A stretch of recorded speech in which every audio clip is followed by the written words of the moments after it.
தமிழகத்தில் ஜல்லிக்கட்டு நடத்த வலியுறுத்தி வெளிநாடு வாழ் தமிழர்கள் பல்வேறு நாடுகளில் போராட்டம் நடத்தி வருகின்றனர். இந்நிலையில் அமெரிக்காவின் லூயிஸ்வில்லி நகரில் வசிக்கும் தமிழர்கள் ஜல்லிக்கட்டை உடனடியாக நடத்த கோரி ஆர்ப்பாட்டத்திலும் ஈடுபட்டனர்.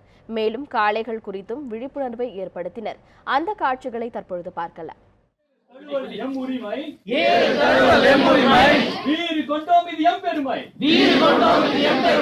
எங்கும் உறவு இல்லை என்றா அங்கம் வைத்து தமிழ் வளர்த்தோம். அங்கம் எங்கும் மணல் தெரிக்கும். சிங்கம் போல சினந்தரிக்கும்.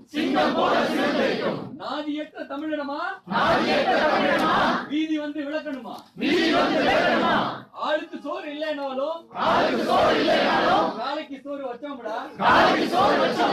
உறவுகளே உலகமெங்கும் உறவுகளே தாழ்வோம் என்று நினைத்தாயா? வாழ்வோம் என்று பகைத்தாயா? தாழ்வோம் என்று நினைத்தாயா? வீழ்வோம் என்று பகைத்தாயா?